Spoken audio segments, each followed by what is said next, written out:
Okay, we're gonna get ready to jump to part two of this little small mini series. Just a couple of quick hits for y'all, but again, trying to show the importance of these prophets. So we're gonna keep rolling. Um, let's see. Let's get over here. We're gonna finish off. We'll pick up where we was at last time, so we can get to this thing here. All right, now let's keep rolling. Now, but time and time again, Moshe intercession secured them Yahuwah's deliverance, right? We can go here and look at this, but this is a quick hit, so y'all can see this. You can screenshot it, go up there, check out these scriptures, right? I'm trying to move a little fast today, but I want to try to get this in. Um, but this is what prophets did for the people. They would also intercede. Now let's look and see how they intercede, because this is going to give us an idea. We have a class that we're going to be putting up here soon called the times of oblation and sacrifice, right? Self-sacrifice, or your the things that you're supposed to do. I don't know how I'm going to put it. I mean, I'm going to title it, but it's going to be on prayer. But let's look and see how these prophets interceded. They knew exactly what to do, because there's all kind of ways that you can pray. But let's look at the way that they always approach Yahuwah, right?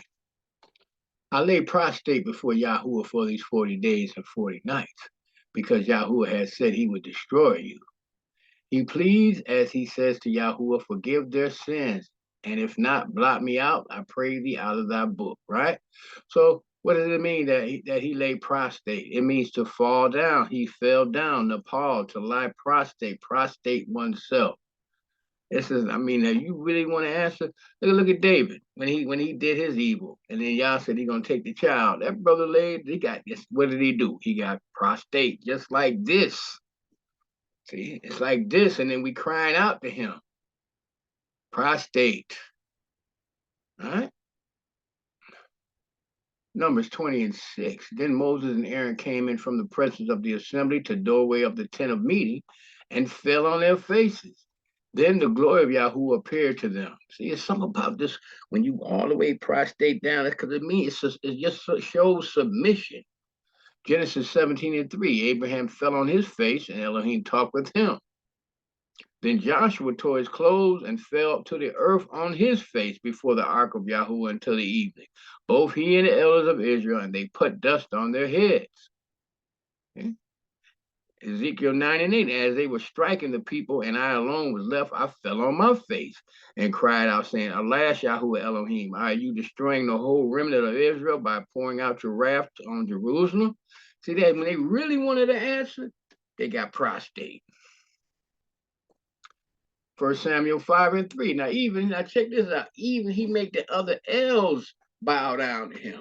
And when the Ashdodes arose early the next morning, behold, Dagon had fallen on his face to the ground before the ark.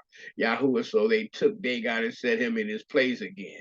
But look, he fell on, and right, in other words, he prostrate before the ark. That should have told them something. Whenever the unclean spirits saw him, they would fall down before him and shout, You are the son of Elohim.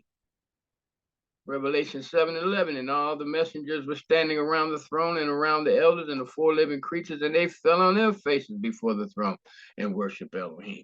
You want to answer from Elohim? You want to answer from Yahuwah? Best way to do it. Now let's go back to this Bethany thing. I want you to see how that's with Bethel. Now let's look at the house that the Mashiach entered. Matthew 26 and 6. Now, when Yahusha was in Bethany, in the house of Simon the leper, so we see it's G word number 963, house of dates or house of misery, because he's getting ready to go and sacrifice, offer himself up as a living sacrifice for all of us that keep his commandments. A village at Mount of Olives, about 3 kilometers from Jerusalem, or near the normal road to Jericho. See? Now, Gethsemane, right? When Matthew 26 and 36, then cometh Yahshua with them unto a place called Gethsemane, and said unto the disciples, Sit ye here while I go and pray yonder. So Gethsemane is Strong's number 81660. Wine press, wine fat. is that a maybe yeah, that should have been G word. I'm sorry. In the sense of treading out grapes or wine press or vat, holding the grapes and pressing them wine. So that what does that mean? It's showing you that he's getting ready to give up his blood.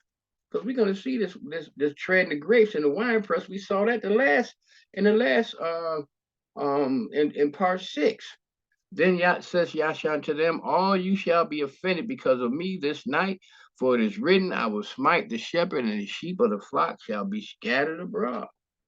See, so I mean, this was going on. That's why we got to look at the meaning of these words so we get a real good understanding. And he went a little further and fell on his face and prayed, saying, O my Father, if it be possible, let this cup pass from me. Nevertheless, not as I will, but as thou wilt. And that's the key. That's where a lot of us get in trouble because we want to do it the way we want to. But you got to do it the way he points it out to us. So, again, Strong's number 4098, to be prostrated, to fall prostrate, because he was really in pain and he was trying. He knew he had to do this. His flesh was fighting him, but he overpowered the flesh and he prostrated himself before Yahuah. Okay? Now, prophets could be lethal. 1 Samuel 16:3. Then invite Jesse to the sacrifice, and I will show you what you are to do. You are to anoint for me the one I indicate. So Samuel did what Yahuah had said and went to Bethlehem. When the elders of the town met him, they trembled and asked, do you come in peace? Right? In peace, he replied, I have come to sacrifice to Yahuah. Man, I ain't studying out. Consecrate yourself and come with me to the sacrifice. Then he consecrated Jesse and his sons and invited them to the sacrifice. See? So they knew this. Because if y'all told Y'all Fury got in him, he's supposed to handle like he did the king that they were supposed to kill. He went ahead and hacked him to pieces. So they knew about Samuel. But Samuel was a show enough prophet, 100%. Yahusha is I am. Behold, I will send my messenger, and he shall not see. How many times have we read this and missed it? Behold, I will send my messenger. We know that he is a mess. He was a messenger as well, right? In the spirit and in the flesh, and he shall prepare the way before me. And Yahuwah whom you seek shall suddenly come to his temple, even the messenger of the covenant. They didn't even know who they was looking at. John 8:58, Yahshua said unto them, verily, verily, I say unto you, before Abraham was, I am. It's little stuff like that we got to pick up on. Malachi 3:1, behold, I will send my messenger. He shall prepare the way before me. And Yahuwah whom you seek shall suddenly come to his temple, even the messenger of the covenant, whom you delight. And behold, he shall come, says Yahuwah of hosts. But who may abide the day of his coming? And who shall stand when he appear?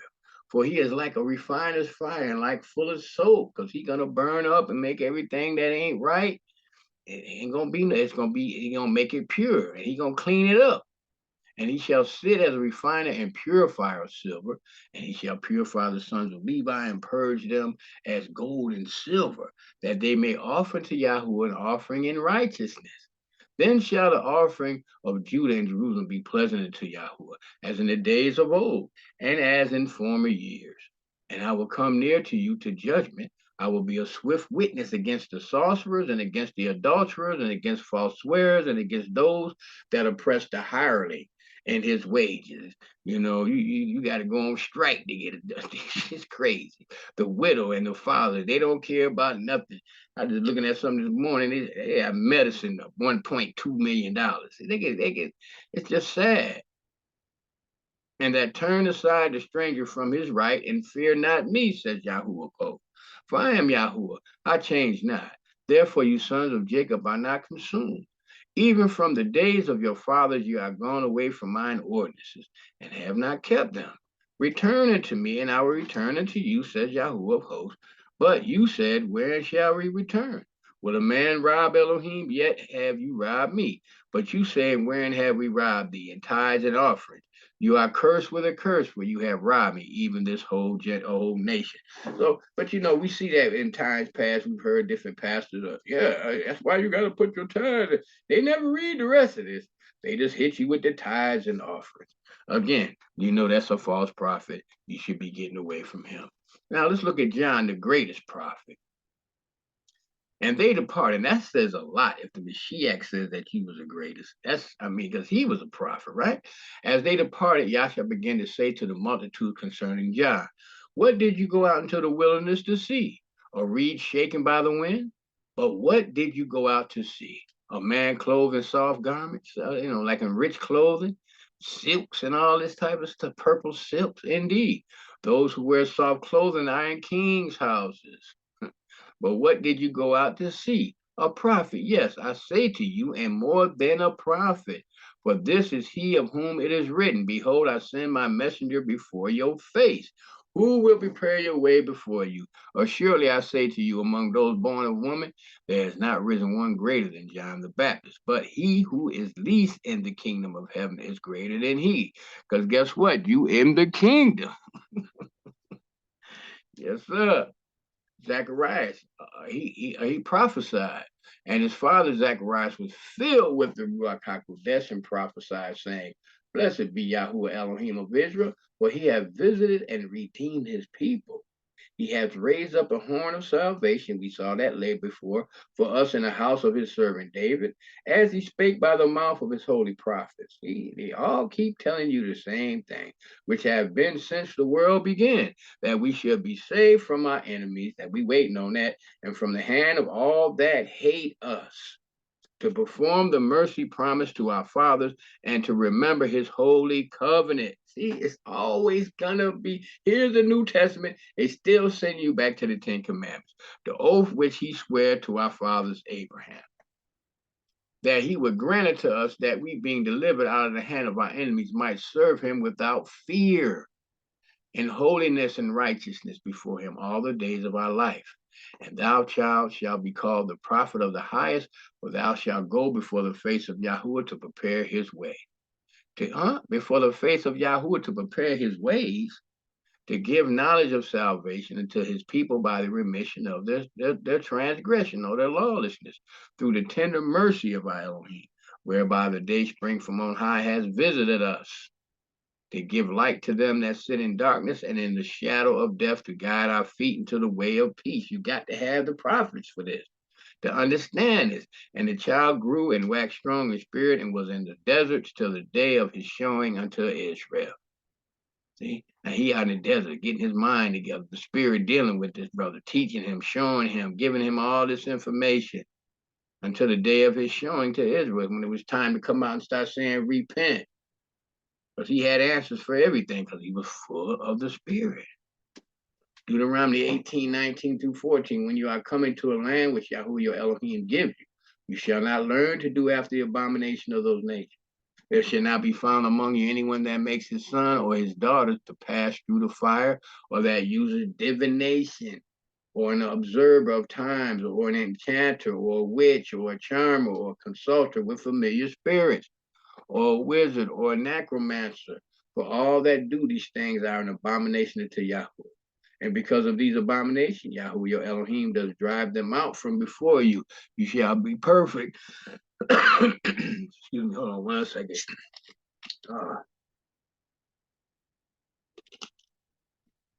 You shall be perfect with Yahuah your Elohim, which we know what that means.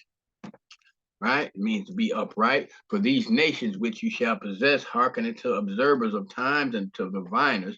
But as for you, Yahuah your Elohim has not suffered or allowed you to do so. Because you get all your answers from him, not from no demon. Now let's look at this here. Divination is the casting of lots. This is one of the most are in agreement with. An observer of times, prophets or priests from another nation. An observer of times is one who makes predictions from the reading of the clouds, like your weatherman, and even on such thing as play of light on water. We know as ripples go across something, the image in the water changes somewhat, especially if the water is moving as well. And these people claim to interpret what those visions they see in the water mean, or you'll see them throw down bones and, this Haitian stuff, right? Or an enchanter is signified as one who hisses or whispers, and frequently also charms serpents, right? A witch is not noted as one who makes use of drugs and herbs, huh? At other times and places, witches are called sorcerers. They are associated with the making of magic. And so they put on a show and then also make predictions as well. When you lady be having you with the crystal ball, right? Right? So, or when you go to your pharmacist, it ain't nothing. He's a dog. He's a sorcerer. A charmer is a person who ties knots. Nobody knows how charmers work, but that is what the word indicates, a person who ties knots. All right. Now, did I miss one? Okay. And Saul disguised himself and put on other raiment, and he went and two men with him, and they came to the woman by night, and he said, I pray thee, divine unto me by the familiar spirit, and bring me up whom I shall name unto thee. Because he's a familiar spirit, but familiar spirit is just a demon that's around you. I mean, these spirits you can't see, they familiar with you because they know your whole family history all the way down to wherever you came from the very beginning, because they was here. A consulter is one who holds seances and consults a spirit medium. This is one that is really modern and up to date. Almost all the New Age religions use this. They do channeling where they let the spirit comes into them when they get, like Denzel showed you that when he get ready to act, he had to go back and watch the movie because he didn't even know what he had did. They are conferring with a spirit medium, a wizard. A wizard is one who claims wisdom from other than a human source. He is directly dealing with a demon. A necromancer is one who asks of the dead. He is similar to the spiritist and the consulter. So I remember when Miss Cleo had folks, she's a wizard. Folks was calling, burning that number up. That lady made so much money. Huh? Then you got necromancer. I can't remember this lady's name, but she was on Phil Donahue and all these different shows supposed to be talking to the dead. This stuff was back then in Moses' time, and we see it right now. And it's not gonna change. It never stops. It's always gonna be here. You shall not learn to do after these abominations of those nations. But they got us doing this stuff. And people was into this lady so hard. I'm talking about it was crazy. Now, 1 Corinthians 6 and 9, do you not know that the wicked will not inherit the kingdom of Elohim? Do not be deceived, neither the sexual immoral, right? Out here laying up with these different men and women, no idolaters, right? Worshiping all these things. I was tripping out. I went one of my relatives, they got big trees up in their house. Bible sitting right on the table. No adulterers, nor men who submit to or perform homosexual acts, nor thieves, or nor the greedy, and this is mine, nor the drunkards. I gotta be careful because I like to drink and I like that wine, especially when I'm cooking. Before you know it, elder in trouble. So gotta break that loose forever. Uh, that's it. Shot. I gotta have me a little shot glass of wine at the Passover. That's it. I can't have it because I'm allergic to it, and it don't. Can't do it. And I was dealing with some people I love very dearly. Might have lost them, because they caught me when I was drinking. You know what I'm saying? Can't be doing that no more. That's one of the things I got to give up. I got to let it go if I want to get in the kingdom, y'all. So I done made up my mind. Nor verbal abusers, nor swindlers will inherit the kingdom of Elohim. And that is what some of you were, but you were washed, you were sanctified, you were justified in the name of Yahuah HaMashiach and by the spirit of our Elohim. So we can't be going back to the weaker and beggarly elements. Y'all show me that, man. How you gonna be going back? Man, you got to get your thing together. You going back to the weaker and beggarly elements? Ah, partner, you can't add that. You gotta make it right, son. The prophets help you understand the history or future events of the creation. Isaiah 13 and 6, how? Right? Cry. He's gonna be hollering, for the day of Yahuwah is at hand, it shall come as a destruction from the Almighty. He's gonna be doing this. The captain of Yahuwah's army. And we know that was him that was dealing with Joshua, but here he is right here. What did he say? In Matthew 26, are you not aware that I can call on my father? He would at once put at my disposal more than 12 legions of messengers? But how then would the scriptures be fulfilled that say it must happen this way? So I mean, you ain't doing nothing. All I gotta do is get a word. See, he can see how he hold his hand up, telling him to hold. I gotta finish this because they ready to come tear up stuff. And these messengers, man, these angels, as they call them, they ain't no joke. Isaiah 13:4, Yahuah will host much of the host of the battle. He's gonna be the one that's gonna call all the people together in the valley of the decision. We're gonna show you that this last part coming up. All the stars of heaven will be dissolved, the skies will be rolled back like a scroll, and all the stars will fall like withered leaves from the vine, like foliage from the fig tree. When my sword has drunken its fill in the heaven, then it will come down upon Edom, upon the people I have devoted to destruction. So Esau is hated by Yahuah. That was said way back, and it's still going to be happening in the future. He's going to destroy the system. The sword of Yahuah is bathed in blood. It drips with fat, with the blood of lambs and goats, with the fat of kidneys of ram, for Yahuah has a sacrifice in Basra, a great slaughter in the land of Edom. So this is why we can't be with this Edomite system, because it's an Edomite system, Idumean system. It's so wicked and evil. It's unbelievable. And the people that is really pointed out at the destroyed, they love it. Unbelievable. Oh man. Let's see. Excuse me. Let me keep going. So we looked at this before. Isaiah 13:2. Lift you up a banner upon high, on the high mountain, right? Exalt the voice unto them. Shake the hand that they may go into the gates of the nobles. So this is basically what he's saying. Any soldier knows whenever you're in battle and you take over that area, first thing they do is go to the highest hill, put their flag there. I have now what? Now this is who he's trying to tell you who's gonna fight. I have commanded my sanctified ones. We know that's the ones that got white robes, and I have also called my mighty ones. Who was that? That's the messengers for my anger, even them that rejoice in my highness. So when he says he's gonna be coming with the saints and the messengers are gonna be with him, I mean he got like 20,000 chariots. I mean, and it's gonna be something. It's gonna be a great mustering. It's gonna be a great battle at the Valley of Decision. So my mighty ones. Then the messenger of Yahuah went forth and smote in the camp of the Assyrians 145,000. And when they arose early in the morning, behold, they were all dead corpses. So one messenger came down and wiped out 185,000 soldiers in the night.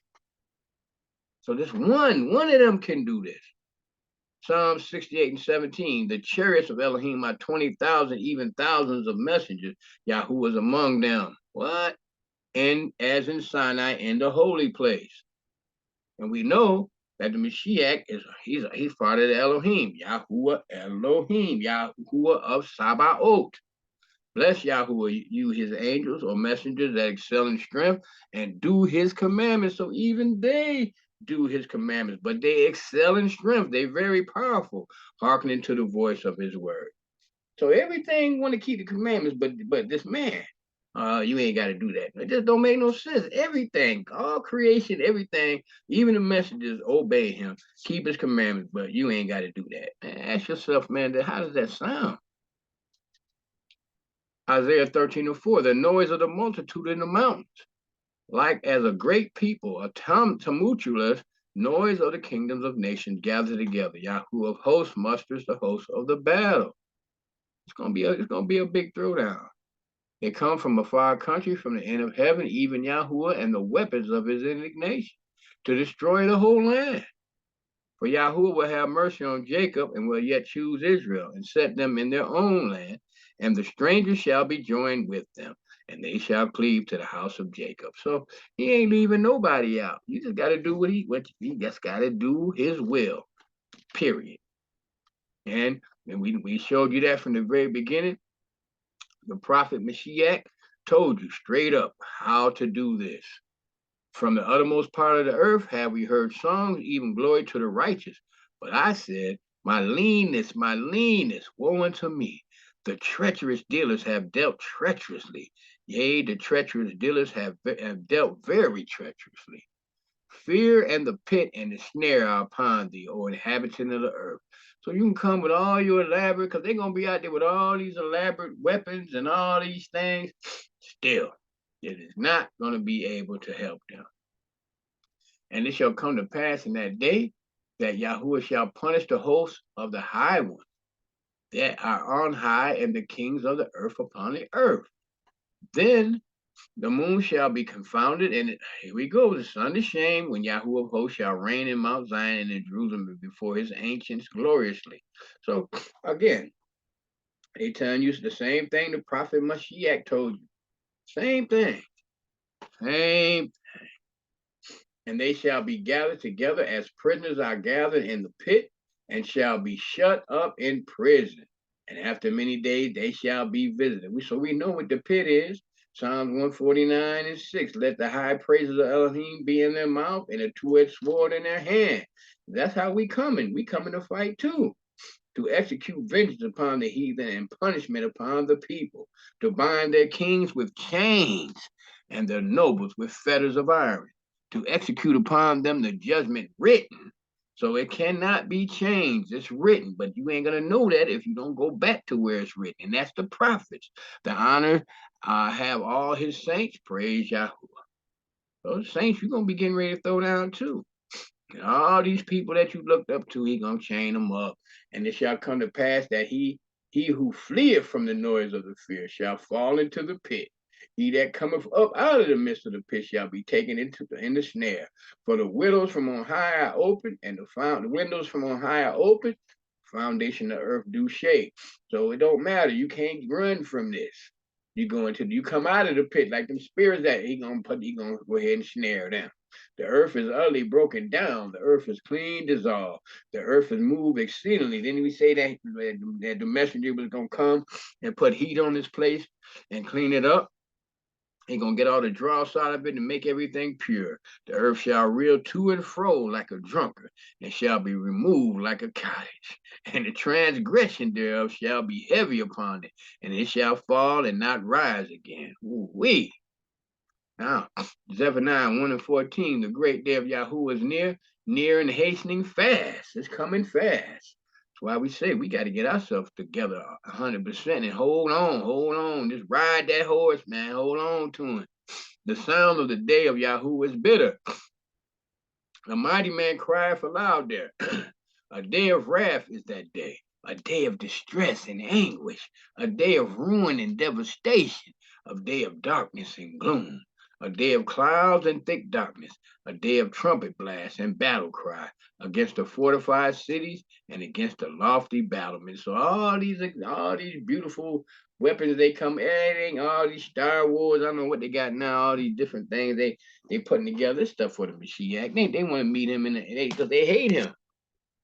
We want to have war with him. We're going to show you that when we get to the next series. That's going to be that's for part 8 is going to be it, because that's going to be, we're going to break down Armageddon, the judgment.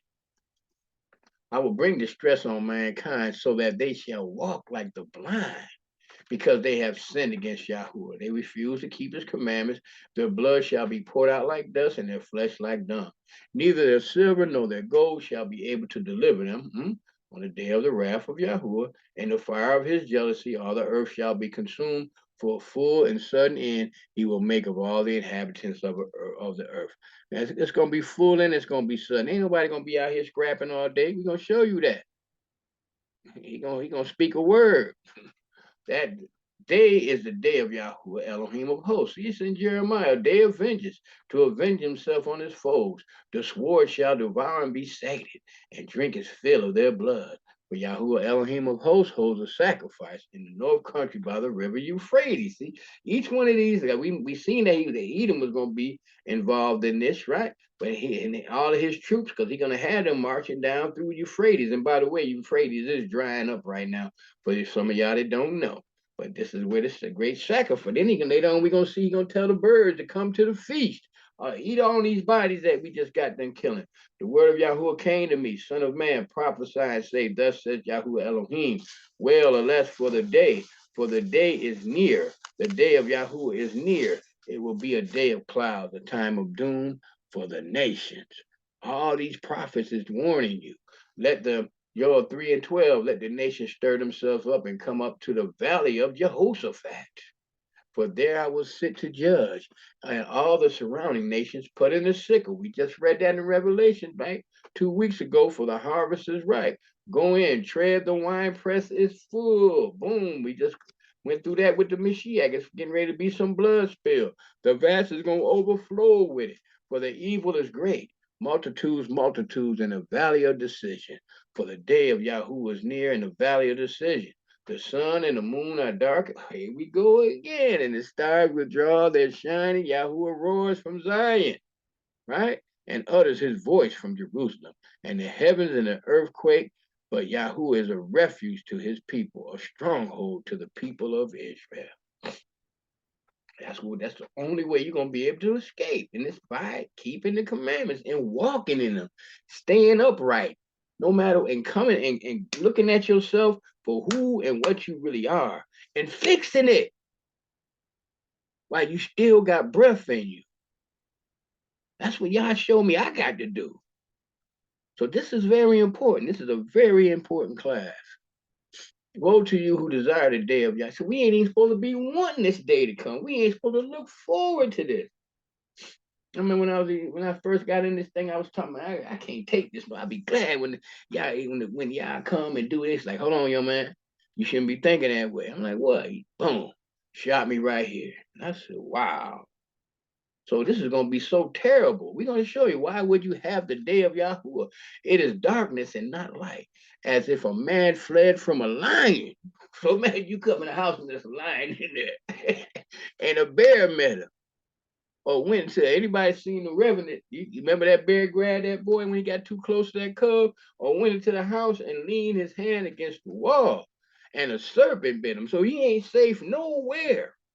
It's just fear all around you. It's not the day of Yahuah darkness and not light and gloom with no brightness in it. Imagine coming to the house, it's a cobra in there, he bites you. Oh my goodness. You panic. You looking at him. You already know what he can do. Wow, that's deep. If a man fled from a lion,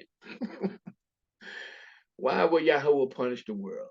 Babylon is not merely a city, but the word Babylon is a symbol for the religious, cultural, scientific, and educational realms of human achievement. And this is how Hasatan attacks the gates of your spirit through your eyes and your ears. These have one mind and shall give their power and strength unto the beast. These shall make war with the Lamb. But they hate him. They break in pieces thy people, sovereign, because this is this. So we see they got one mind, just like they did at the Tower of Babel, right? They had one mind, and they gonna get a power and strength the house of time, and they're gonna be ready to make war with the Lamb. Okay. The other reason why is they break in pieces thy people with all the drugs they put in our community, all the liquor store on every corner. The stranger got them all into Catholicism and Lutheranism and Jehovah Witness and all this other stuff.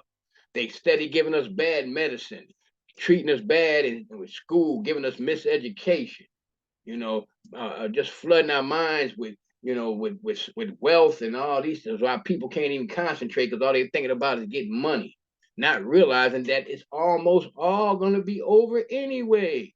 So they break in pieces the people, O sovereign, and afflict thine heritage because they have afflicted his heritage.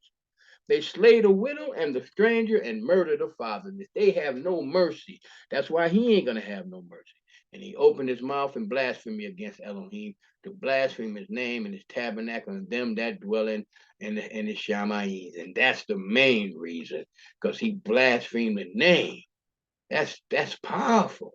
So she got to go. This system has to go. And upon her forehead was a name written, Mystery Babylon, the Great, the mother of harlots and abominations of the earth. But she the one got this world drunk with that doctrine to eat with that doctrine of Nimrod. And people is drinking it down to the dregs, to the ain't nothing in the cup. Job 14 and 13, oh, that you would hide me and show that you would conceal me until your wrath be past, that you would appoint me a set time and remember me. So Job don't even want to be around, even though he gonna be right there with white on with a sword in his hand too. And he don't want to see it. You understand? Now, so with that being said, we just want to say thank you for your time. We try to make this a quick little hit. But again, these prophets are so important. And please do yourself a favor and spend a lot of time in them. You're going to be glad you did, and the Spirit's going to bring so many things back to you. So, Father, we thank you so much for this time that you spent with us today. We praise you, Father. We glorify you. We magnify you, Father.